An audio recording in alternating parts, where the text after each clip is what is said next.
Greetings, my fellow Americans and citizens of the world. In the past year, the progressive movement in America has suffered a long string of defeats. From the construction of the Dakota Access Pipeline under Lake Oahe in North Dakota to the election of Donald Trump. If the tax plan proposed by Republicans in Congress passes, it will be a disaster for this country. 80% of the cuts will go to the top 1%. That's $1.9 trillion. 30% of the middle class will pay more, and 40% of the cuts will go to the top 1/10 of 1%. They want to cut Medicaid by $1 trillion, throwing 15 million Americans off of the health insurance plans that they currently have. Slash Pell Grants by $100 billion, and cut affordable housing by $37 billion. All of these tax cuts will increase the national deficit by $1.5 trillion. This at a time when millions of seniors are struggling to pay for the medicines they need, and childhood poverty rates in this country are at an all-time high. We're spending $600 billion a year on the military, or $250 million a day. That's more than the next 7 countries combined. The U.S. bombing campaign in Iraq and Syria is the heaviest we've seen since the bombing of Vietnam. We've dropped over 84,000 bombs since 2014.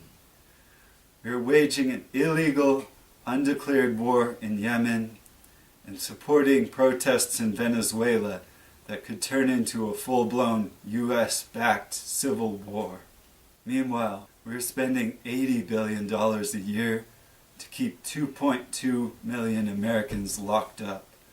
We have more people in jail and prison than any other country in the world. Over and over, we hear stories of white police officers shooting unarmed people of color. On February 6, 2012, George Zimmerman shot and killed 17-year-old Trayvon Martin, an honors English student who wanted to be a pilot. On August 9, 2014, white police officer Darren Wilson shot 18-year-old Michael Brown 6 times, twice in the head. On July 5, 2016, Alton Sterling was shot and killed for selling CDs outside a convenience store. The list goes on and on. Eric Garner, Philando Castile, Sandra Bland, Tamir Rice, Freddie Gray, Walter Scott. In virtually all of these cases, the officers responsible have gotten off scot-free. If you're a black male aged 15 to 34 in America, statistically you are 9 times more likely to be killed by law enforcement. Yet police brutality affects us all. I myself have had my arm twisted and broken while in police custody at the Sonora jail. Americans of all races are sick and tired of dealing with a broken criminal justice system. We need CPR, Comprehensive Police Reform. We should have citizen oversight committees to oversee police departments in every city in this country, so that when officers abuse their authority, they lose their badge and get blacklisted. Our focus should be on prevention and rehabilitation, not punishment. And we need to stop spending more money to put more police officers on the street, because all it does is create a demand for them to arrest more people. And how is it that we live in a country where debtors' prisons are illegal, yet people go to jail for owing fines? How is it that we fine homeless people for being homeless, when clearly they have no money to pay? We must address systemic racism head on. It's been just over 2 months since Heather Heyer was killed, and we had literal Nazis marching in our streets. And then there were the hurricanes. By all accounts, September 2017 was the most active month on record for tropical hurricanes. Hurricane Harvey dumped 52 inches of rain over Houston. That's more than they usually get in a year. All of the leading climate scientists agree these hurricanes were made worse by climate change.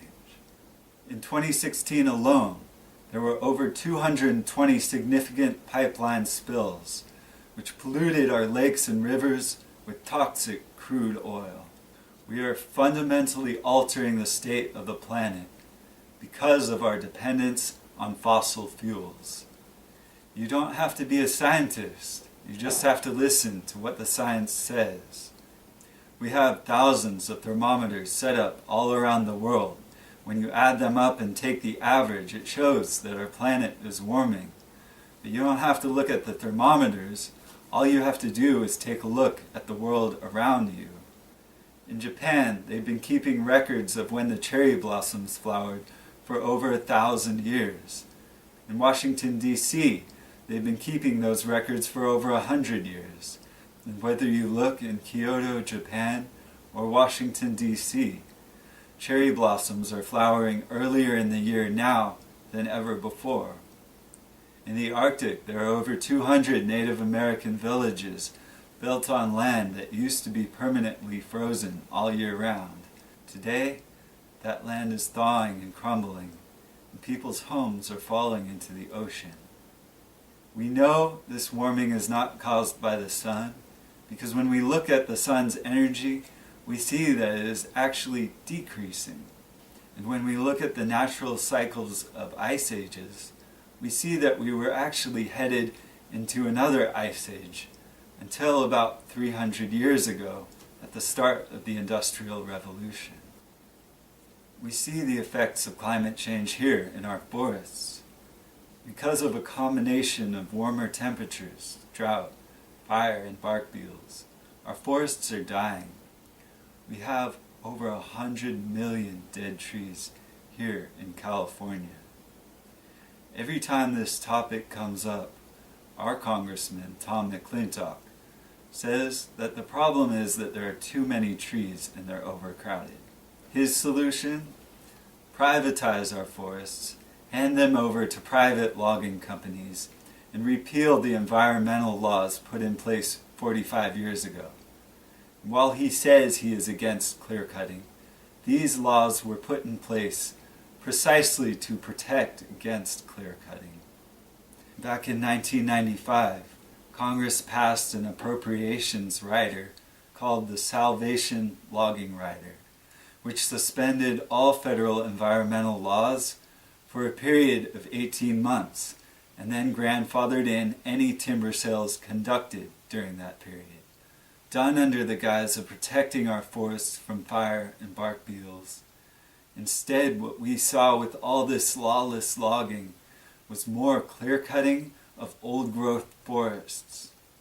The market for timber was so flooded that the timber industry was actually losing money because they were harvesting more than they could sell. And while all of these dead trees are a problem because they're now emitting more carbon dioxide than they're able to take in, these snag forests, as they're called, actually provide invaluable habitat that is rich in biodiversity.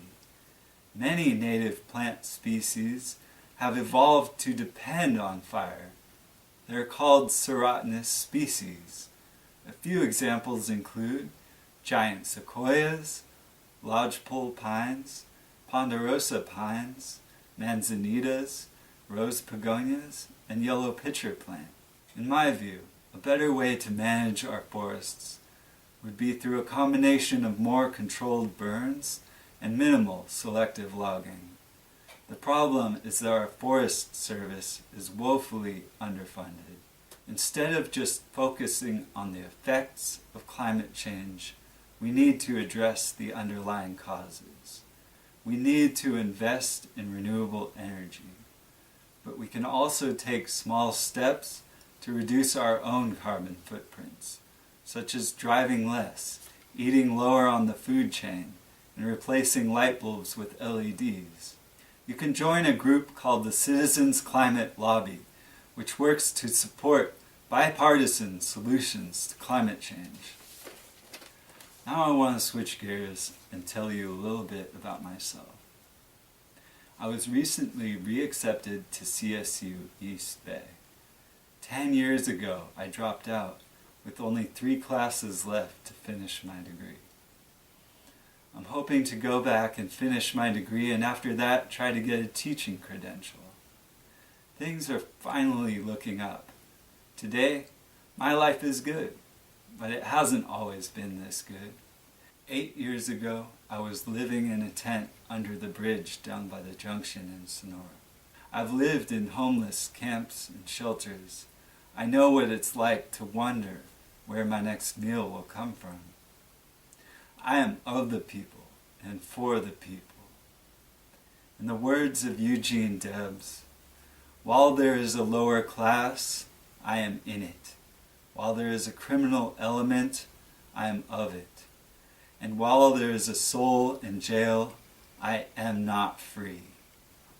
In September 2015, when I got a DUI, I was so mad and disappointed at myself that I punched the wall of my jail cell as hard as I could and broke my fist. In October, when we came together to form the People's Environmental Network, I couldn't even shake your hand because my hand was still broken. I've made a lot of mistakes in my life, and I've done a lot of things to hurt myself.